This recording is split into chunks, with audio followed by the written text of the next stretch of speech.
Welcome in to Outkick the show. I am your fearless leader, Clay Travis. I hope all of you are having fantastic Wednesdays. I didn't know what day it was. That's what happens when you hang out at the beach. All the days run together. I hope all of you are having fantastic, the best possible days that you could.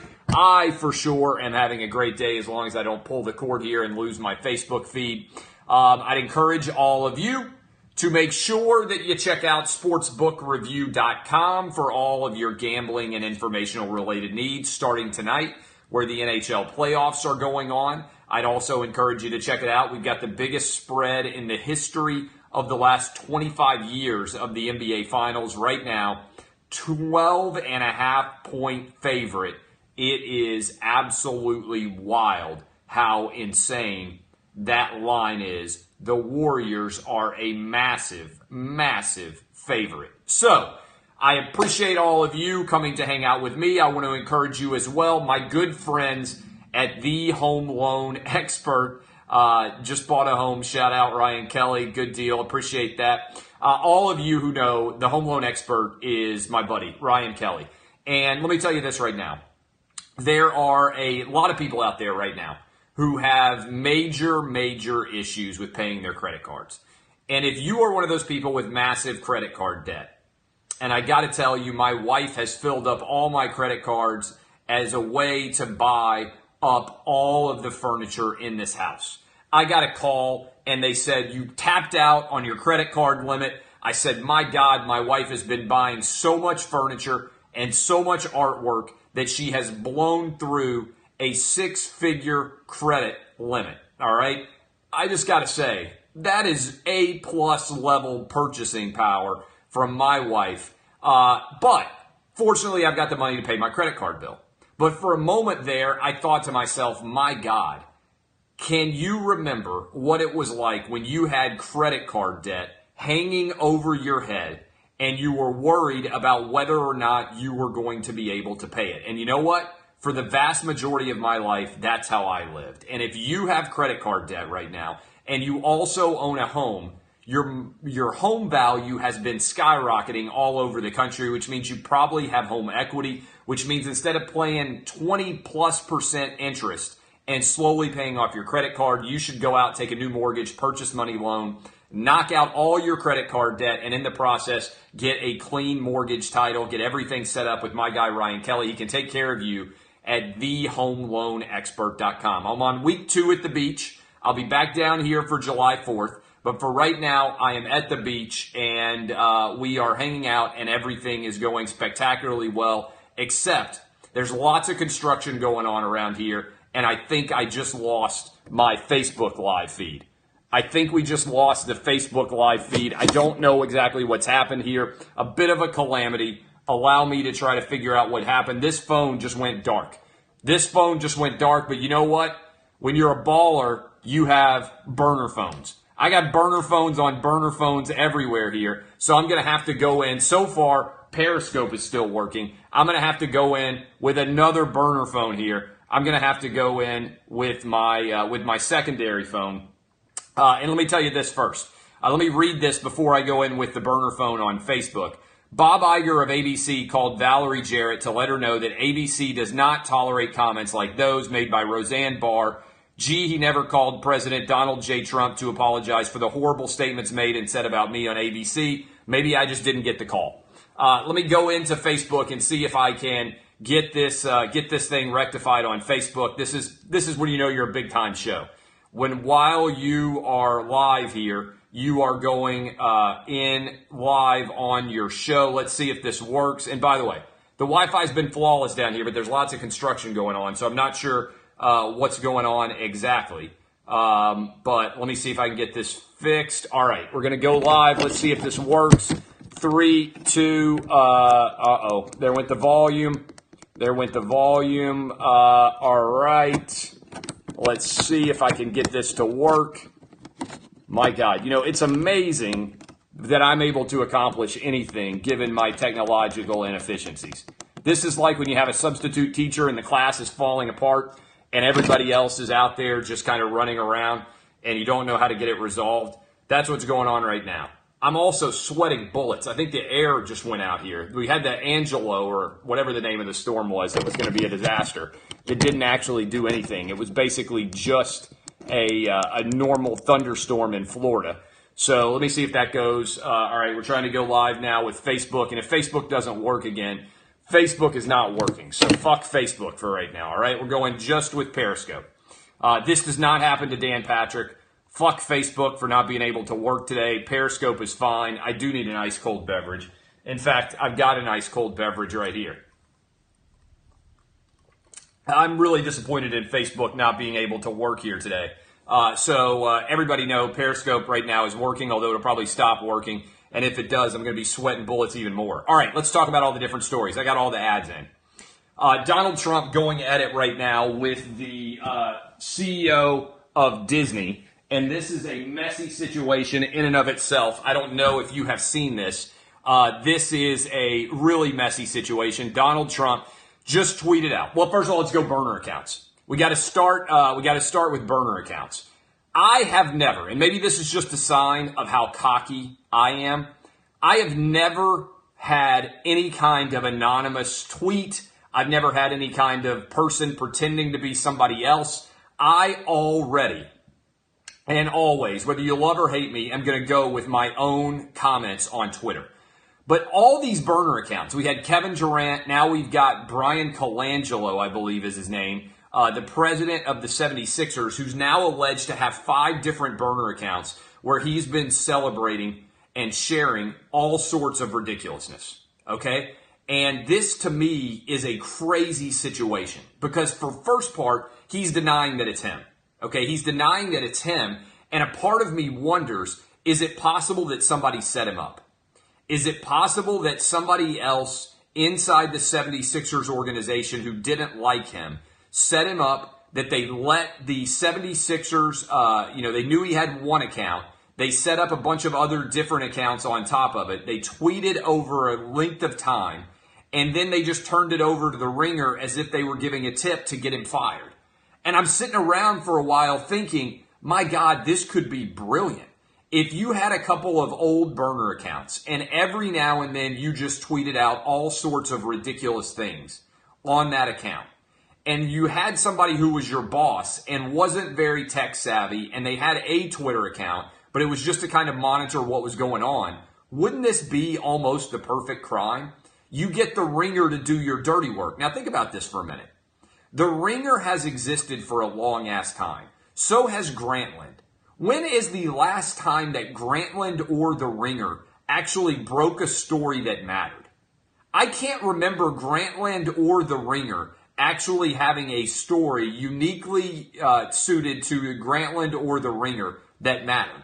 So sometimes my alarm bells go off when sites that don't ever break news suddenly claim that they're breaking a news story, right? Like if Adrian Wojnarowski had broken this story, then I'd be like, yeah, that's exactly the kind of story I would expect Adrian Wojnarowski to break. All these other different sites and reporters out there that cover the NBA, I'd be like, yeah, you know what? I can see somebody actually making this happen. This seems to me to be a great example of somebody out there being able to create a situation where everybody out there is having to react to this story.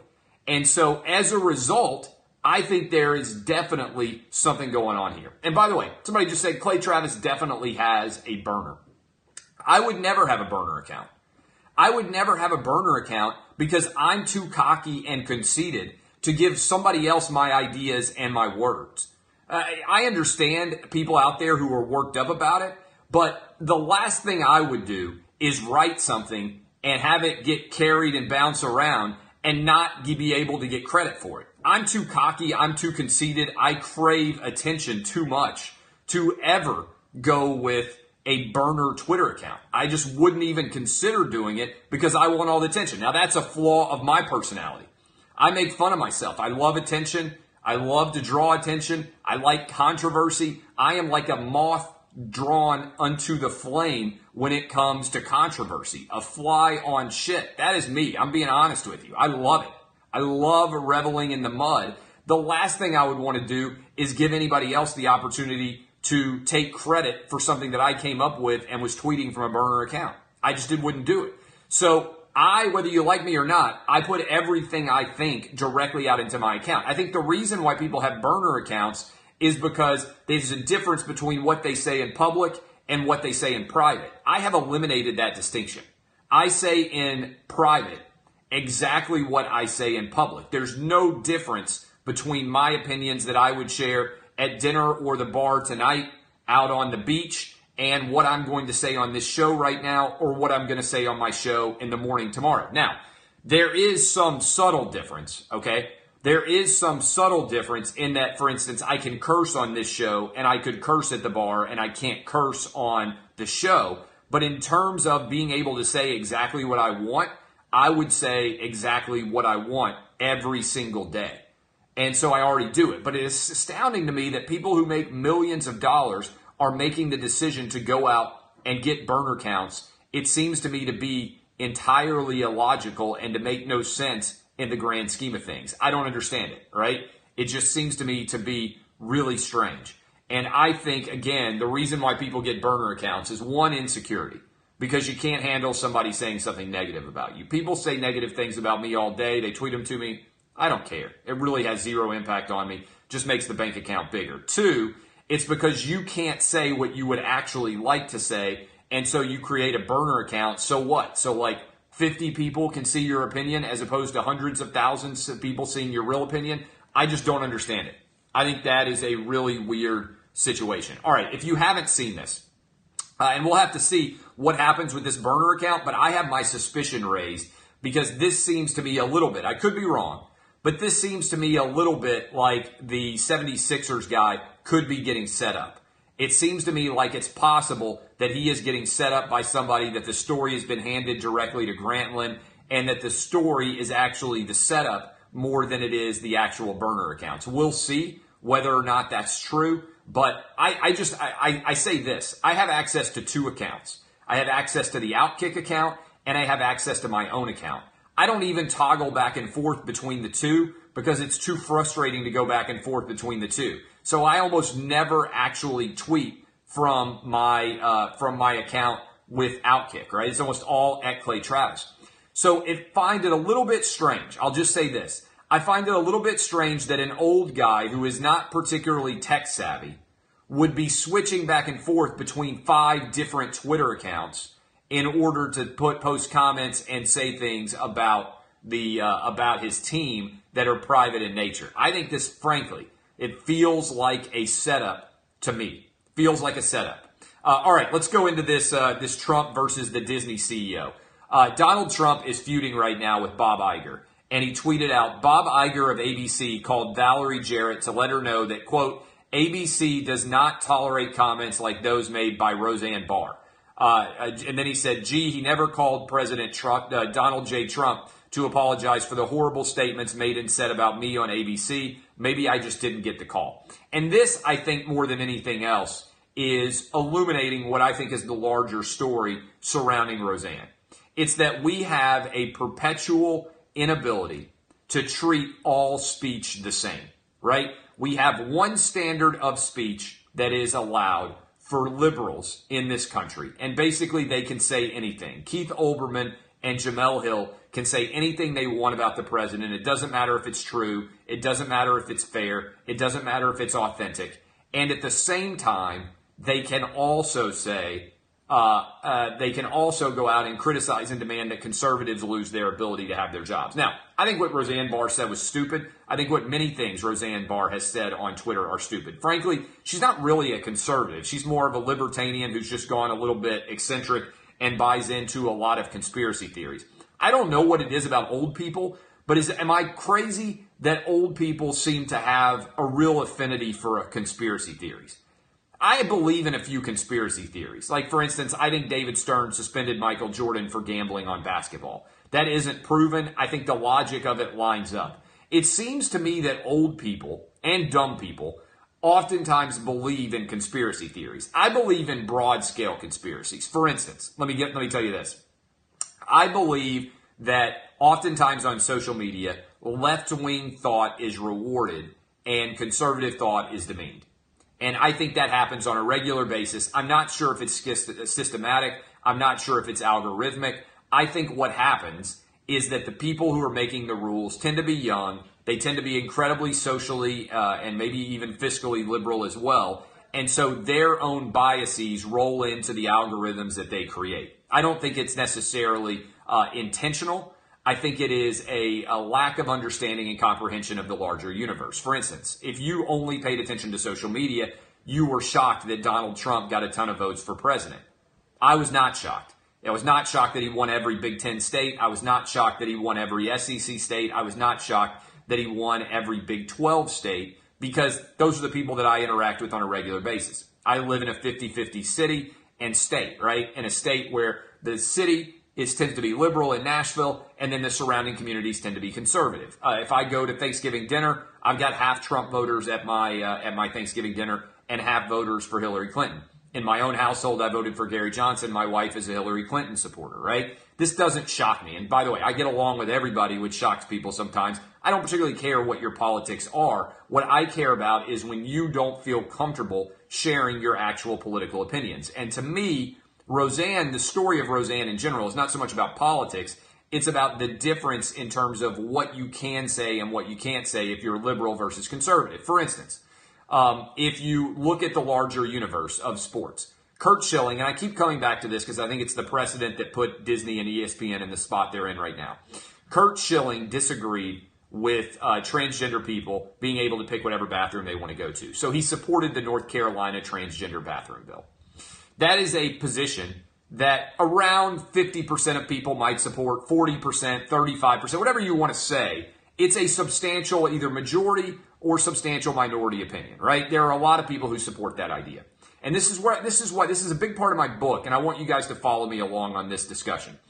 In his private life, Curt Schilling, while not at work on Facebook, shared a meme that supported the existing North Carolina transgender bathroom bill. Okay? My own personal opinion, because people always want to know this stuff, is I don't care what bathroom you use. I don't need Crocodile Dundee standing outside of the bathroom doing genital checks to assure that men use the men's bathroom and that women use the women's bathroom, right? It doesn't matter to me.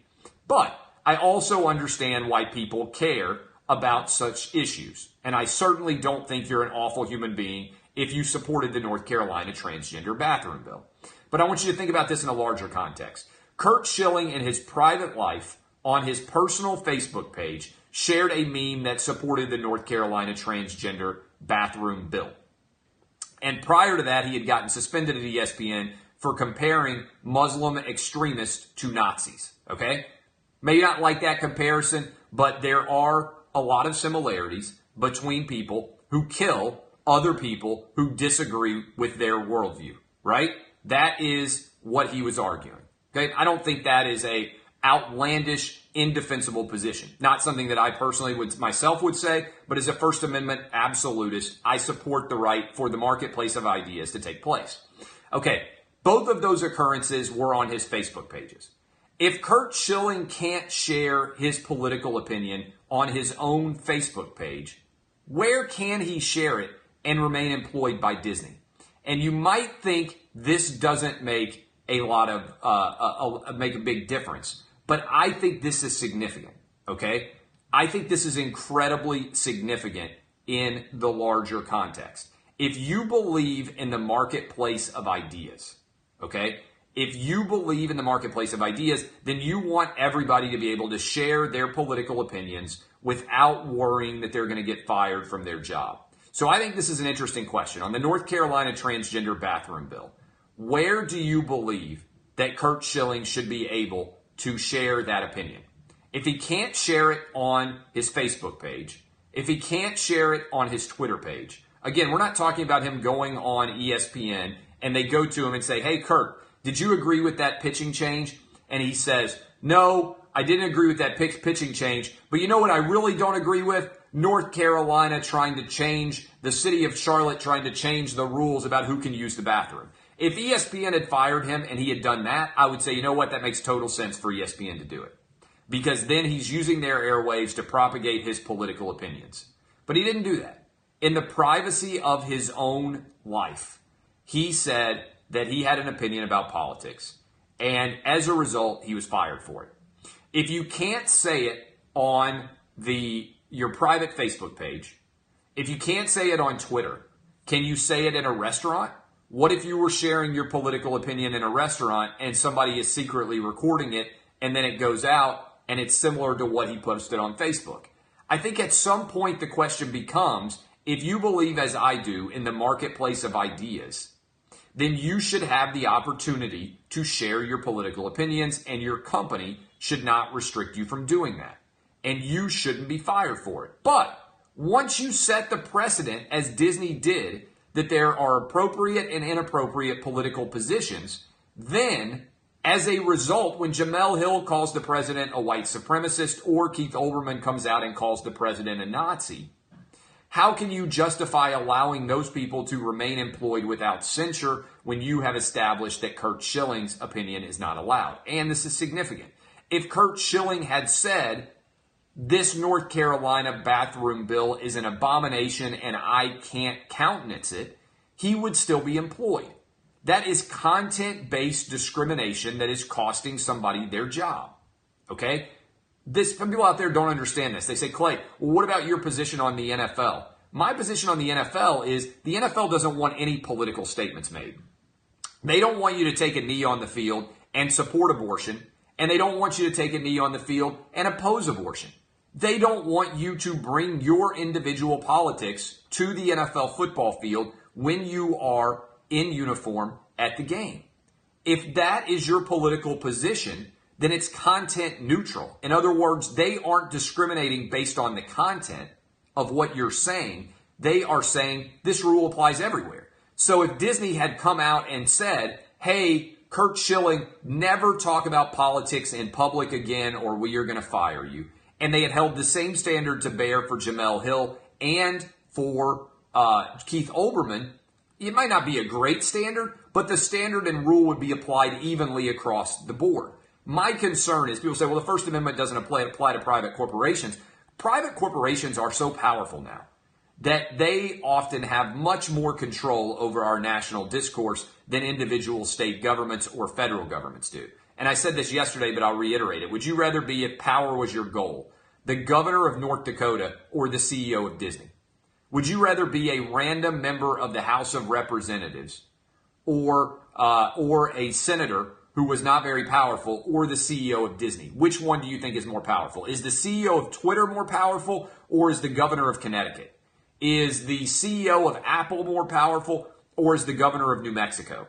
State and federal power pales into comparison, but behind big corporate speech now. So when Bob Iger, as the CEO of Disney, is making decisions about what his employees can or cannot say, he is setting forth an incredible precedent that applies not just for him and his company, but also for other companies that take the lead of Disney elsewhere. And what I think they end up doing, and I am seeing happen again and again and again, is they are stifling the marketplace of ideas, which is how we end up with Donald Trump elected president.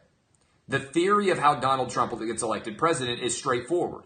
We have a country where a lot of people disagree with what Donald Trump says, but they appreciate the overall context in which he is speaking, that the country is not free to share its actual opinions. And when you get an artificially constrained debate, and when there are thousands of you who are going to watch this show today on Periscope and read my Twitter feed and not feel like you can say what you actually believe politically because you may get fired, then we don't have a legitimate First Amendment debate taking place in this country. And that's why the quote-unquote elites are so surprised when Donald Trump gets elected.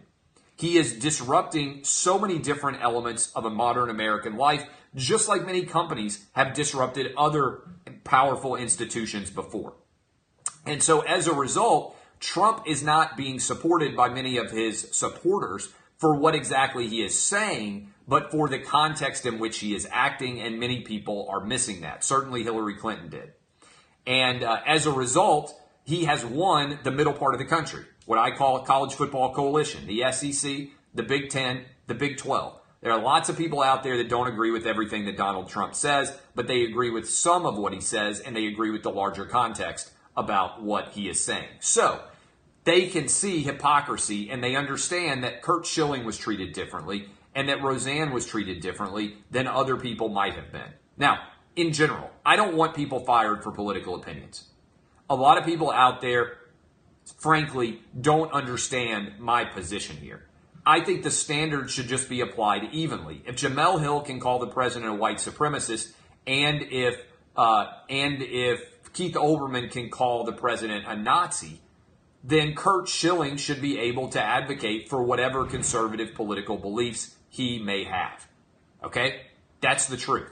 If he believes that Muslim extremists are causing trouble in the modern day country like Nazis did in years past, he can make that analogy. You may not agree with it. You may dispute him. You may want to combat him, but that's how the marketplace of ideas works. If you don't agree with him that the North Carolina transgender bathroom bill is the right decision, then argue with him.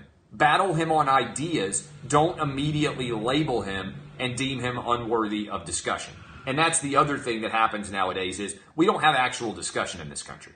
If I say something that you don't like, frankly, you're probably going to label me a misogynist or a sexist or a racist or a deplorable or some other word that attacks me that has nothing to do with the merits of the arguments with which I am making. And that, frankly, is a fundamental failing of our national discourse. And I think social media all ties into that in a big way. I think it's not a coincidence that we nominated the most hated Democrat of all time in 2016 and the most hated Republican of all time in 2016. Think about that. In our national history as a country, we have had a lot of different nominees to run for president. In 2016, we picked the two most hated people to ever run for office against each other. I don't think that's a coincidence. I think many of you out there don't pick who you hope wins the election because they'll be a great president. I think you pick the person who you think is going to anger the other side the most. And I think that's what happened with Hillary Clinton, and I think that's certainly what happened with Donald Trump. It wasn't about picking the person who you thought would necessarily be the best president. It was about picking the person that you knew would make the other side the most angry. And that's a little bit scary because I don't know what the logical fallout of all of that is going to be. And again, I think I'm very middle of the road. I think I'm very reasonable. I think a lot of you who are watching this right now, you may not agree with everything that I say, but I think you will listen to it and you'll say, oh, there's a lot of logic to it. I agree or I disagree with Clay Travis. He talks about a lot of times ideas. What's funny about the people who will attack me is they won't attack my ideas. They will attack me. And if you just go search through my Twitter account, anytime I share an opinion, go look at how quickly it devolves into an attack on me than upon an attack upon whatever I am arguing. So that is my position in general on the larger context, which I think is pretty interesting. Bill Maher, I would not favor firing him. There's a lot of people out there now saying, oh, he compared Donald Trump to an ape. Well, my position on that would be straightforward. One, there is, so far as I know, not a history of racial misconstruction of accusing white people of being apes. So the context in which, or gorillas or whatever else, the primates, there is not a history of comparing, so far as I know, white people to apes in a regular basis in a racist fashion. Now, I would add that Abraham Lincoln was considered, you go read some of the stuff that was said about him, they called him an ape. It's an insult that's existed for a long time for a variety of different people, but it's not particularly attached to an individual race. Now, you can argue, should we have different standards of speech for different people based on their race? That, in an ideal world, I think is wrong. I think the standard that we apply to Americans should be the same regardless of what your race or sex is. In other words, I believe in the South Park universe, right? Where we're equal parts assholes to everybody, where we're equal parts generous to everybody. The world that I live in is one where I treat everybody the exact same, except I treat hot women better. And you can say that I am biased, you can say that I am sexist, but hot girl privilege is real. My wife has got 3 different credit cards of mine right now, and she's out shopping. If she weighed 350 pounds, she wouldn't have all 3 of my credit cards. I wouldn't have married her, and she would not be running up enormous debts right now to fill up our beach place with it. That's just the truth, all right? The only bias that I will admit to is direct and straightforward. I am biased in favor of good-looking women. Of all races, of all ethnicities, I treat good-looking women better than I do ugly women. I treat skinny women better than I do fat women. I treat good-looking women better than I do ugly women. I admit to it. I am a horrible, hot biased man. That is the truth, and I'm not going to run from it. So if you want to castigate me and throw stones at me, I will admit to one form of bias. It is direct. It is straightforward. I believe that hot girl privilege is real, and I have applied it ever since I began to realize that I had a functional penis and found women to be attractive. All right. So that is the truth. And by the way, I don't think that human biology would exist today if hot girl privilege wasn't real, because every man on the planet is trying to get the best looking, the smartest, the best possible mate that he can. And God bless him, so are women. And that's why we don't live in the caves today.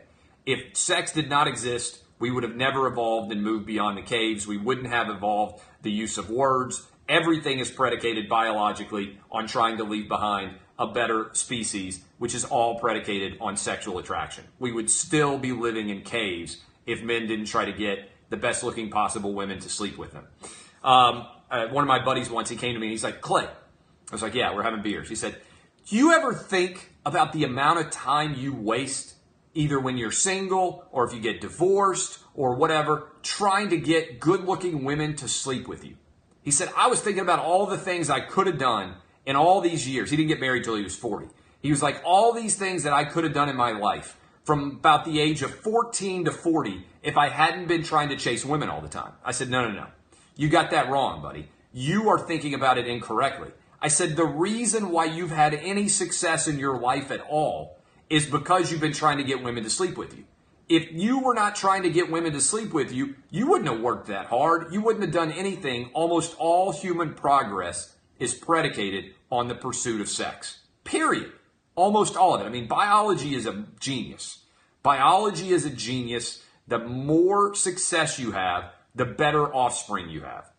It's the truth. The more likely your offspring are to survive, the better looking they are, the more healthy they are. This is all truth. So I said, man, you're looking at this backwards.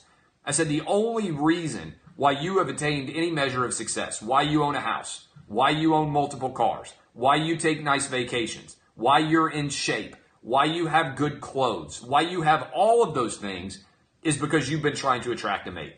If sex didn't exist, then we would all still be living in the caves. All right, WWE. I love this deal. I absolutely love this deal. I tweeted out the link. The Hollywood Reporter, $470 million. The WWE is going to get for SmackDown and Raw. The stock just went over $60 a share. I've been telling you guys to buy it for years now. I knew this day was coming. I cannot wait to see what Fox is going to be able to do with this WWE package. I came to the WWE back after being a huge fan when I was a kid because my boys love it. I got a 10-year-old, a 7-year-old, and a 3-year-old. We will sit around and watch Raw. We will watch SmackDown. In the Hollywood Reporter article, they said that the SmackDown is going to move to Friday. It should be phenomenal. That Fox is going to promote it just like it was a mainstream sports event. I love that. I am in love also with the idea of doing like FS1 studio show discussions. I would love to be a part of that. I would just as much like to break down Ronda Rousey versus Triple H versus Stephanie McMahon as I would break down who's going to win between Georgia and Alabama. I think it has phenomenal potential. I would treat it every bit the same as I would any other sport or any other dramatic storyline.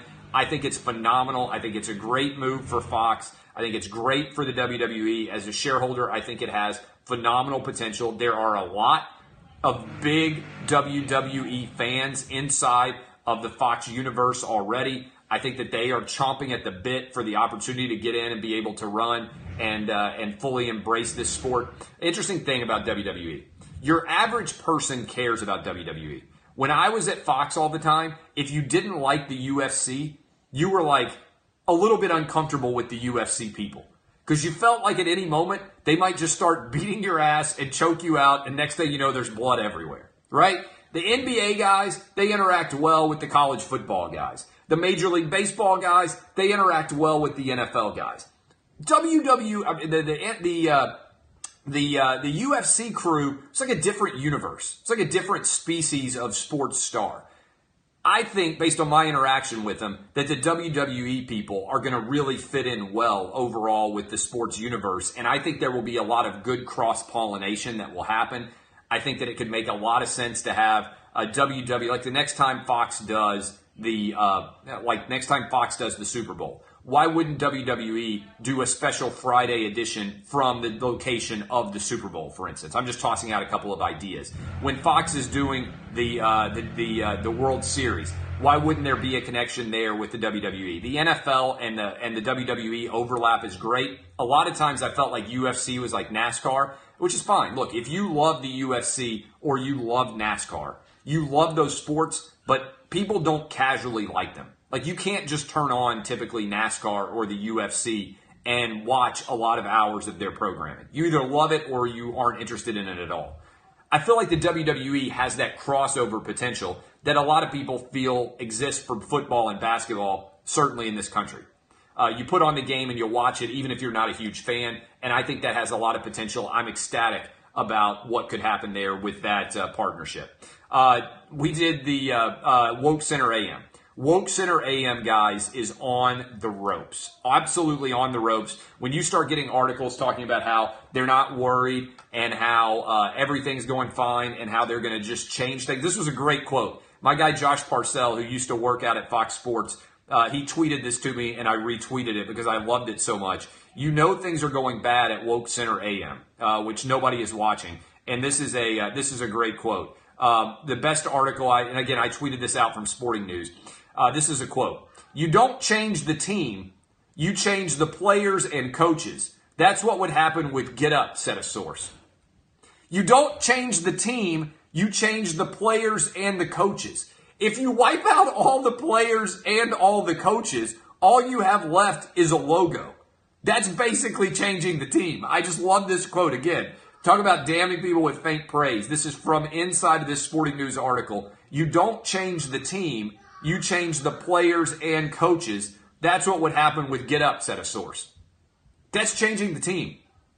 That's changing the team completely. What else is there to remove? I guess you could change the logo.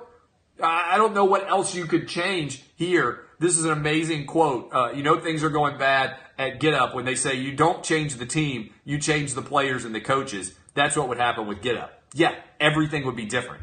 That is an amazing story. Anyway, I love all of you. Hopefully Facebook will be working again tomorrow. I'll be live 6 to 9 a.m. Eastern. Fox Sports Radio nationwide, 300 stations, AM, FM, satellite radio, everywhere else. Good news coming in the near future. I appreciate all of you hanging out with me. I'm going over to the beach now with my boys. We're going to have a good old time here down in Florida. Show will be live Thursday and Friday. Appreciate all of you. Kisses. DBAP boys and girls. And one more bit of news. I was down at the SEC spring meetings yesterday. My son met Nick Saban. Big moment for my son. He got to meet Nick Saban. I appreciate all of you. This has been Outkick, the show. DBAP boys and girls, go to Sportsbook Review, get the best of lines for all of your gambling needs, and make sure that if you got credit card debt, get a brand new mortgage with my guy Ryan Kelly at thehomeloanexpert.com. Thanks for hanging out with me. If you enjoy the show, share it. That's how we're growing. This has been Outkick, the show.